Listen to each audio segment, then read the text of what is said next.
बेहद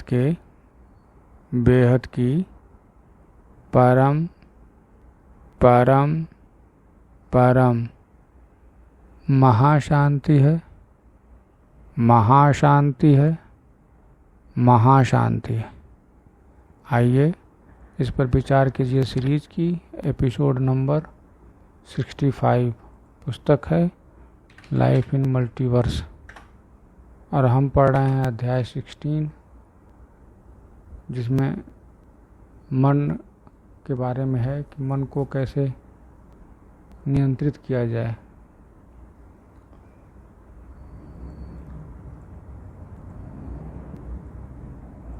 आत्मा का अंतिम पुरुषार्थ मन को साधने के बारे में।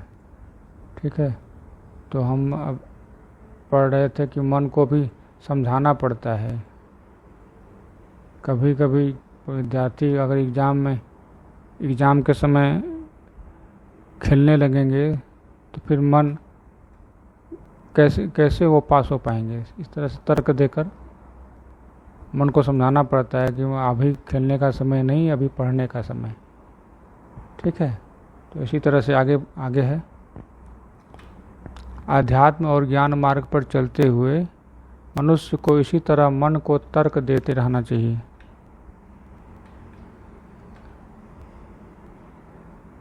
कि अगर इस जन्म में आत्मज्ञान व ब्रह्मज्ञान और ईश्वर की प्राप्ति नहीं कर पाए तो अनंत जन्म तक इस 84 लाख योनि के चक्कर में फंसना पड़ेगा। मन को समझाना पड़ेगा कि अगर इस जन्म में आत्मज्ञान एवं ब्रह्मज्ञान या ईश्वर की प्राप्ति में नहीं कर पाए तो फिर अनंत जन्म तक 84 लाख योनियों के चक्कर में फंसना पड़ेगा। क्या ये चलेगा तुम्हारे लिए? इस पर विचार कीजिए कि मन से पूछे तो ये क्या ये चलेगा? 84 लाख योनियाँ के चक्कर में फंसना चलेगा? आगे बढ़ते हैं। जैसे पहले अनंत जन्म बीत गए वैसे ही अनेक जन्म धारण कर फिर यही मृत्यु लोक में धक्के खाने पड़ेंगे। बुद्धि में सही ज्ञान धारण कर उस मार्ग पर चलते रहना होगा। इसीलिए बुद्धि में सही ज्ञान धारण करके मार्ग पर चलते रहना होगा कि धक्के खाने फिर आने हैं। अपने अंतःकरण को शुद्ध करना होगा। अपने गुरु या इष्ट पर अपना ध्यान लगाना होगा। उन पर अपना संपूर्ण विश्वास कायम कर रखना होगा। एक सेकंड के लिए भी कोई गलती न हो पाए, क्योंकि एक गलती मनुष्य को भारी पड़ सकती है। यह धरती कर्मों का हिसाब किताब पूरा करने के लिए बनाई गई है। कर्मों का हिसाब किताब पूरा करने के लिए बनाई गई है, फंसने के लिए नहीं। इस पर विचार कीजिए कि क्या यह धरती कर्मों का हिसाब किताब पूरा करने के लिए बनाई गई है या इस धरती पर बार बार जन्म लेके आके फंसने के लिए।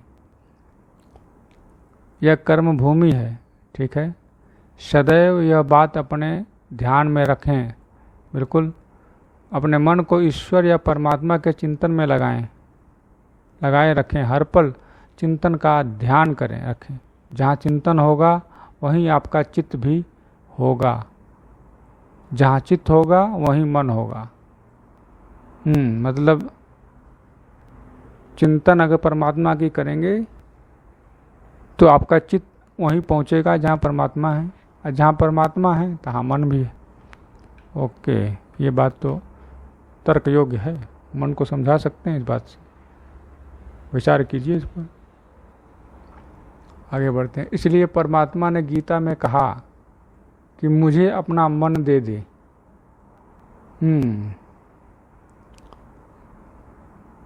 क्योंकि मन ही मोक्ष का मार्ग खोलेगा।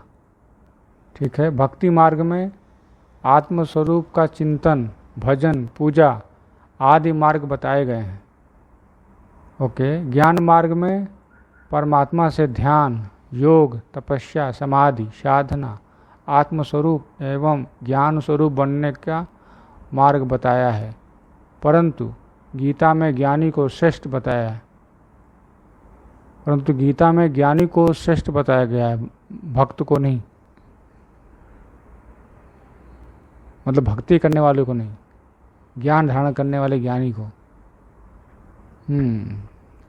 ज्ञान मार्ग से ही आत्मा कर्मातीत अवस्था प्राप्त करती है और स्वयं को पहचानती है। ज्ञान मार्ग से ही आत्मा कर्मातीत अवस्था प्राप्त करती है और स्वयं को पहचानती है। स्वयं को पहचानना सबसे बड़ा पुरुषार्थ है। मनुष्य के पास यही दो मार्ग हैं। अपने विवेक से कोई भी मार्ग पसंद कर सकता है। भक्ति का फल ज्ञान है।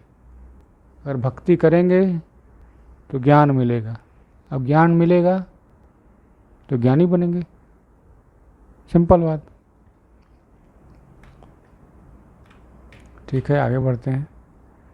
ज्ञान मार्ग में ज्ञान, योग, सेवा, धारणा, इन चारों विषयों में आत्मा को उत्तीर्ण होना पड़ता है, तभी वो आत्मस्वरूप बन पाती है। अच्छा, ज्ञान मार्ग में ज्ञान भी चाहिए, योग भी चाहिए, सेवा भी चाहिए और धारणा भी होनी चाहिए, तब जाकर आत्मस्वरूप बन पाता है। विचार कीजिए इसमें से एक भी कम रहेगा तो क्या आत्मस्वरूप बन पाएंगे?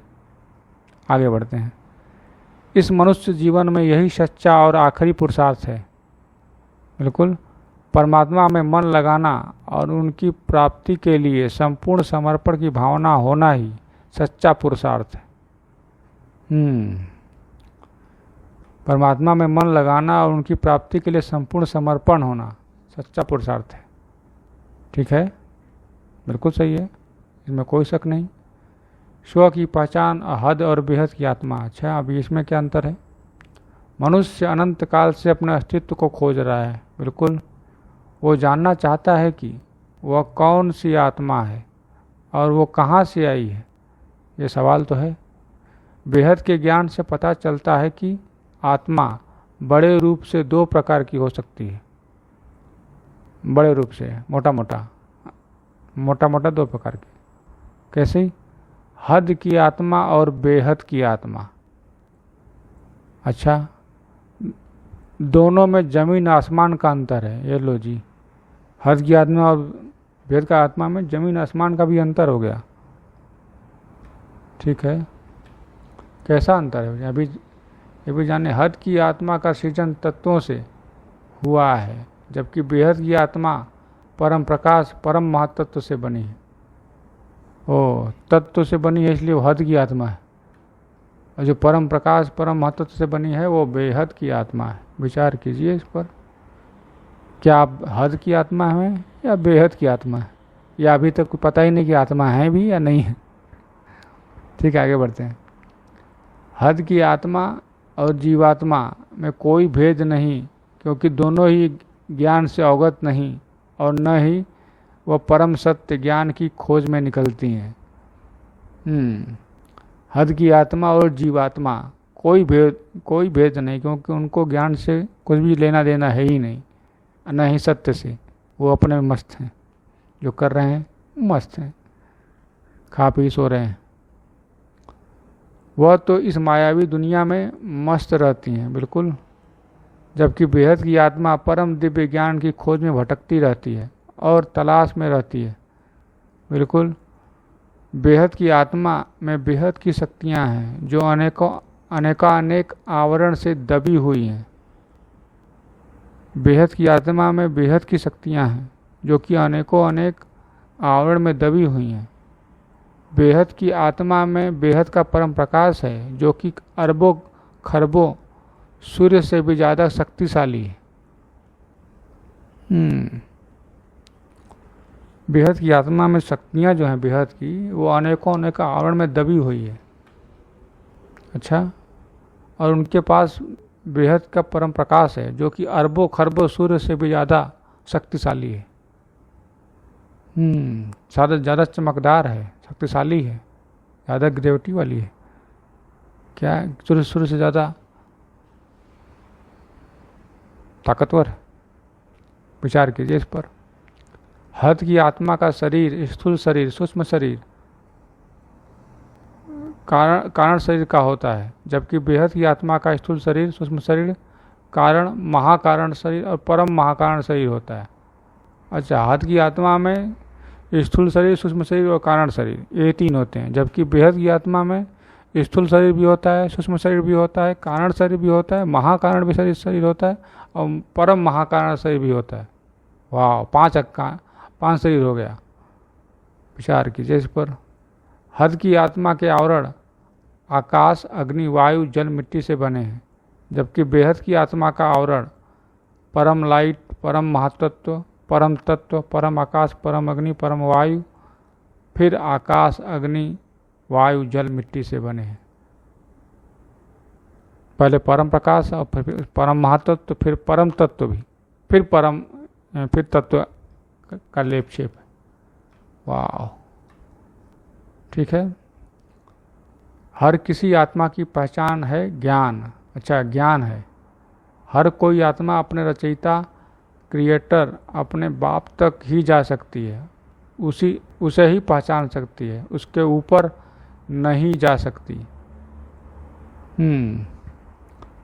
अपने क्रिएटर तक ही रचना जा सकती है, उसके ऊपर वो जा नहीं सकती और पहचान भी नहीं सकती। ओके, जैसे शिव की रचना शिव तक, महाशिव की रचना महाशिव तक जाएगी और उन्हें पहचानेगी। बिल्कुल, कोई आत्मा शिव के आगे नहीं बढ़ती तो समझो कि ये आत्मा शिव की रचना है। और अगर कोई महाशिव तक समझती है, सुनती है, अच्छा लगता है, तो समझो गैलेक्सी से आई हुई आत्मा है। और अगर किसी आत्मा को यूनिवर्स तक का ज्ञान समझ में आता है, अच्छा लगता है, तो समझो कि वह यूनिवर्स परम महाशिव से आई हुई है।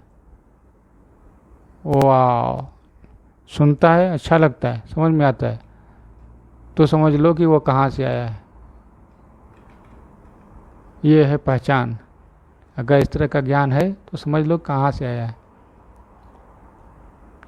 अब बेहद की आत्मा की पहचान है कि वह बेहद का ज्ञान सुनेगी और उसकी तह तक जाएगी।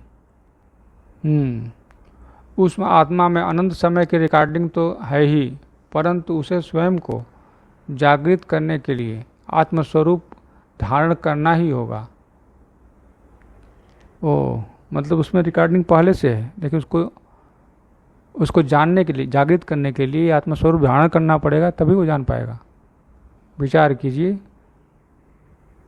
क्या सीडी अपने आप प्ले होने लगती है, या सीडी को प्ले करने के लिए सीडी प्लेयर चाहिए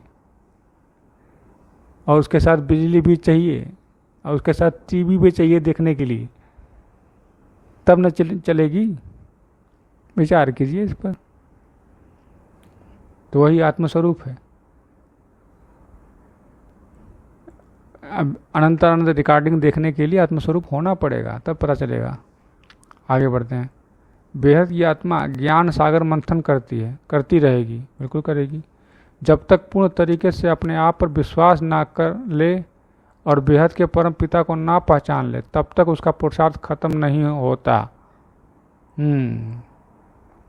इतना ही नहीं, उसके जीवन का लक्ष्य भी बेहद के विश्व का कल्याण होगा। बिल्कुल होगा। जैसे बापूजी का लक्ष्य है, वैसे ही बेहद की आत्माओं का लक्ष्य भी होगा, जो अपनी संपूर्ण शक्ति को विश्व कल्याण में लगाएंगे। वाह। तो ये थी कहानी। अब अंतिम पुरुषार्थ, आत्मा के अंतिम पुरुषार्थ। आगे बढ़ते हैं। बेहद की आत्मा को जब बेहद का ज्ञान आता है तो बेहद का वैराग भी आता है। हद की चीज़ें में मन नहीं लगता, यह बेहद की आत्मा की निशानी है। बेहद की आत्माएं स्वयं का नहीं, जगत का उद्धार करने के समर्थ रखती हैं। बेहद की आत्माएं मात्र स्वयं का ही नहीं, जगत का भी उद्धार करने का सामर्थ्य रखती हैं। वाह। तो तय करना पड़ेगा कि आप बेहद की आत्मा हैं या हद की आत्मा है। बेहद की आत्मा में बेहद की शक्तियां हैं, मगर अनेकों अनेक आवरण से दबी हुई हैं। मतलब सब आवरण हटाने पड़ेंगे। बेहद की आत्मा में बेहद का परम प्रकाश है, जो कि अरबों खरबों सूर्य से भी ज़्यादा शक्तिशाली है। अगर वह आत्मा 108 में से है तो उसे 60% ज्ञान समझ में आएगा। ओके, अगर वो 1008 में है तो उसे 50%, और 16,000 वाली आत्मा है तो 20%, और 9 लाख वाली आत्मा है तो 10% ज्ञान ही समझ में आएगा, बेहद का ज्ञान। हर आत्मा अपना वर्ग खुद ही तय कर सकती है।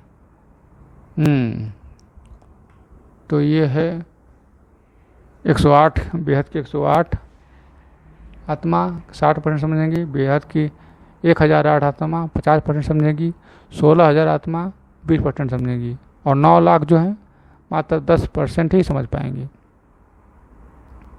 ठीक है, हम सभी को अपने आप को बेहद की आत्मा समझ बेहद का ज्ञान धारण करना चाहिए, और अपना समय, संकल्प और श्वास विश्व परिवर्तन में लगाना चाहिए। अब ये समझ में आएगा तब ना, जब आप पढ़ेंगे, सुनेंगे, देखेंगे, समझेंगे कि कितना समझ में आता है। ठीक है, तब ना समझ में आएगा कि कितना आप किस कैटेगरी में हैं। चलिए ठीक है, अब आगे का अध्याय अगले एपिसोड में। तब तक के लिए बेहद की परम परम परम महाशांति है, महाशांति है, महाशांति है। बेहद की परम शांति सोचो, बोलो परम शांति। Join us daily for our morning live meditation, Monday to Saturday, 5:30 to 6:30 a.m. Join us daily for live meditation, 10 p.m. to 11 p.m. on YouTube Live. Subscribe now. Website www.paramshanti.org. Email us anant@paramshanti.org. Like, share, subscribe. Join today. बेहद की